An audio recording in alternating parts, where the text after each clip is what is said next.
રાજકોટ પોલીસને વેરાવળ ગામની સીમમાં આવેલા એક ફાટક પાસે એક મૃતદેહ મળી આવે છે। શરૂઆતમાં પોલીસને લાગે છે કે આ કોઈ મહિલાનો મૃતદેહ છે, પરંતુ જ્યારે પોસ્ટમોર્ટમ કરવામાં આવે છે ત્યારે એવો ચોંકાવનારો ખુલાસો થાય છે કે સમગ્ર તપાસની દિશા જ બદલાઈ જાય છે। પોસ્ટમોર્ટમ રિપોર્ટમાં સામે આવે છે કે મૃતદેહ મહિલાનો નહીં પરંતુ પુરુષનો છે। ત્યારબાદ પોલીસ તપાસમાં જે વિગતો સામે આવી તે કોઈ ફિલ્મી કથાથી ઓછી નથી। સોશિયલ મીડિયા પર ખોટી ઓળખ, પ્રેમ સંબંધ, ગાંધર્વ વિવાહ અને ત્યારબાદ હત્યા। આખરે શું છે સમગ્ર મામલો? આવો વિગતે વાત કરીએ આ અહેવાલમાં। નમસ્કાર, હું ચિરાગ વર્ષાબેન, આપ જોઈ રહ્યા છો સ્વમાન। રાજકોટ જિલ્લાના શાપર વેરાવળ વિસ્તારમાં 25 જૂન 2026ના રોજ શંકાસ્પદ હાલતમાં એક મૃતદેહ મળી આવ્યો હતો। શરૂઆતમાં મૃતદેહ મહિલાનો હોવાનું માનવામાં આવી રહ્યું હતું, પરંતુ પોસ્ટમોર્ટમ દરમિયાન ચોંકાવનારો ખુલાસો થયો હતો કે મૃતદેહ આ મહિલાનો નહીં પરંતુ પુરુષનો હતો। આ એટલા માટે શંકા ગઈ કારણ કે મૃતદેહ મળ્યો તે સમયે તે મૃતદેહ મહિલાના કપડાં હતા। આ ખુલાસા બાદ સમગ્ર તપાસની દિશા બદલાઈ ગઈ હતી। શાપર વેરાવળ પોલીસે ઘટના સ્થળ આસપાસ સીસીટીવી ફૂટેજ, ટેકનિકલ સર્વેલન્સ અને અન્ય પુરાવાઓના આધારે તપાસ આગળ વધારી હતી અને આ તપાસ દરમિયાન પોલીસ આખરે પિયુષ કશ્યપ નામના વ્યક્તિ સુધી પહોંચી અને તેની અટકાયત કરી હતી। પોલીસ પૂછપરછ દરમિયાન આરોપીઓ હત્યાની કબૂલાત કરી હોવાનું પણ સામે આવ્યું છે અને પોલીસ તપાસમાં જાણવા મળ્યું છે કે મૃતકનું નામ ચંદન કુમાર હતું। પોલીસના જણાવ્યા અનુસાર ચંદન કુમાર સોશિયલ મીડિયા પર નિશા કુમારી અને પૂજા નામથી ફેક એકાઉન્ટ ચલાવતો હતો। આ એકાઉન્ટ મારફતે તેણે પોતાને મહિલા તરીકે રજૂ કરીને પિયુષ કશ્યપ સાથે સંપર્ક વધાર્યો હતો અને ધીમે ધીમે બંને વચ્ચે સંબંધ ગાઢ બન્યા હતા અને પોલીસના જણાવ્યા મુજબ મહિલા હોવાનો વિશ્વાસ અપાવી બંનેએ ગાંધર્વ વિવાહ પણ કર્યા હતા। જોકે આરોપી પિયુષનું કહેવું છે કે લગ્ન બાદ તેને સમગ્ર હકીકતની જાણ થઈ હતી, જેના કારણે તેણે સંબંધ પણ તોડી નાખવાનો નિર્ણય કર્યો। પોલીસના જણાવ્યા અનુસાર સંબંધ તૂટી ગયા બાદ પણ ચંદન કુમાર સતત પિયુષનો સંપર્ક કરતો હતો અને ફરીથી સંબંધ રાખવા માટે દબાણ કરતો હતો। આરોપીનું કહેવું છે કે લાંબા સમય સુધી ચાલેલા માનસિક તણાવ અને દબાણથી કંટાળીને તેણે આખરે ચંદન કુમારની હત્યા કરી। સાંભળો આ મામલે રાજકોટ ગ્રામ્યના એસપી વિજયસિંહ ગુર્જર શું કહી રહ્યા છે। પોલીસ સ્ટેશનમાં પોલીસ સ્ટેશનથી આશરે 4 કિલોમીટર દૂર વેરાવળ ગામની સીમમાં મસ્કત ફાટક પાસે એક ઓટો એન્ડ રિંગ કારખાના છે। ત્યાં રેલવે ટ્રેકની બાજુમાં એક ડેડ બોડી મળી આવેલ, જે ડેડ બોડીને ઇનિશિયલી જોતા એવું લાગતું હતું કે આ કોઈ ફિમેલની ડેડ બોડી છે। પછી એનું પોસ્ટમોર્ટમ કરાવવામાં આવ્યો તો આ મેલ હતો, પુરુષની ડેડ બોડી હતી અને એને શિરમાં ઈજા હતી। તો પોલીસ સ્ટેશનમાં ઇનિશિયલી એડી દાખલ કરવામાં આવી હતી, પછી આ એડીને મર્ડરમાં કન્વર્ટ કરવામાં આવેલ અને પછી આજુબાજુના સીસીટીવી વગેરે જોયા તો આરોપી જે છે એને પકડવામાં આવેલ। આરોપીનું નામ પિયુષ છે અને પિયુષ ગાજીપુર યુપીનો રહેવાસી છે। આમાં સ્ટોરી એવી છે કે આ જો આરોપી પિયુષ છે આ હૈદરાબાદમાં કામ કરતો હતો, એલ્યુમિનિયમની જો વિન્ડો છે એને તૈયાર કરવાનું, અને આ દરમિયાન એની ફેસબુકથી મુલાકાત એક ચંદન કુમાર નામની ફેસબુક આઈડીથી એની પાસે રિક્વેસ્ટ આવી। એમાં બીજી ફેસબુક આઈડી હતી, એમાં નિશા કુમાર નામ લખેલો હતો અને એક પૂનમ નામની ઇન્સ્ટાગ્રામ આઈડી, આ ત્રણો પર સેમ ફોટોઝ હતા અને એની પાસે રિક્વેસ્ટ આવી, મેસેજ આવ્યા।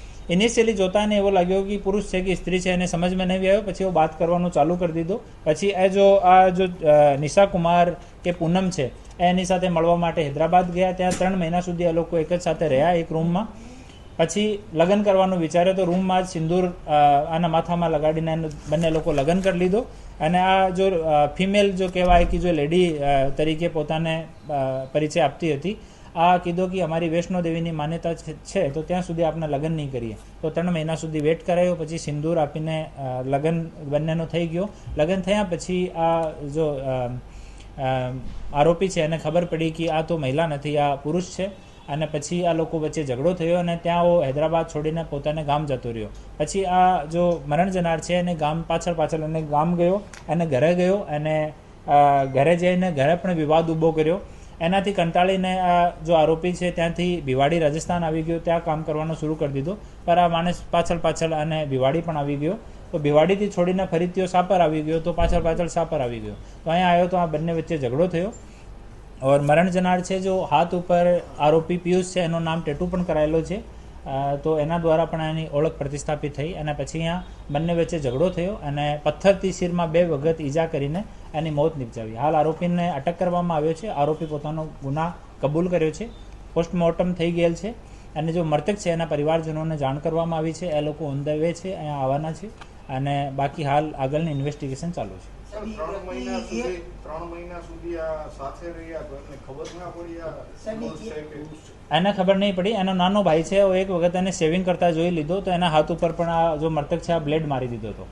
તો પછી ભી ગયો જો નાનો ભાઈ હતો એ પણ કાંઈ બોલ્યો નથી. સર સમલૈંગિક સંબંધો કે એવું કઈ સામે આવ્યું? એવો કહી શકાય. હાલ આગળની પૂછપરછ આમાં ચાલુ છે. સાહેબ, એ હતો કે ગે થવાની પ્રવૃત્તિ એવું કઈ પ્રાથમિક તપાસમાં સામે આવ્યું છે એવું?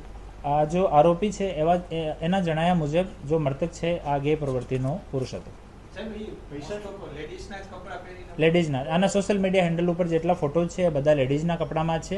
લેડીઝની જેમ જ શ્રૃંગાર કરે છે, લેડીઝની જેમ લાંબા વાળ રાખે છે અને 2-3 જીન્સ એક સાથ પહેરે છે તાકી એનો જો ફિઝિક્સ છે એ લેડીઝની જેમ દેખાય. અને ના એમાં પૈસાની માંગણીનો નથી. બહુ મતલબ જો આરોપી છે એના પ્રતિ બહુ આસક્ત હતો અને આરોપીને છોડવા નહીં માંગતો હતો મૃતક. તો એનો કન્ટિન્યુ 1 વર્ષ સુધી ફોલો કર્યો. તો એનાથી કંટાળીને બંને વચ્ચે ઝઘડો થયો અને ઝઘડામાં શિરમાં મારીને એની હત્યા કરી. 3 મહિના સુધી સાથે રહ્યા તો કોઈ શારીરિક સંબંધ બાંધ્યા કે એવું કઈ સામે આવ્યું? પહેલાં જ્યાં સુધી લગ્ન નહીં થયું ત્યાં સુધી તો વૈષ્ણોદેવીનો હવાલો આપીને માતાજીનો અને ના પાડી હતી કે ત્યાં સુધી આપણે શારીરિક સંબંધ કે લગ્ન કે પ્રેમ એવો કંઈ વિચારવાનો નહીં. પછી જ્યારે લગ્ન થઈ ગયો એના પછી એને ખબર પડી કે આ સ્ત્રી નહીં આ પુરુષ છે. હાલ શાપર વેરાવળ પોલીસે આરોપી પિયુષ કશ્યપની ધરપકડ કરીને સમગ્ર મામલે વધુ તપાસ શરૂ કરી છે. પોલીસ હવે બંને વચ્ચે થયેલી વાતચીત, સોશિયલ મીડિયા એકાઉન્ટ્સ, ડિજિટલ પુરાવાઓ અને અન્ય સંજોગોની પણ તપાસ કરી રહી છે.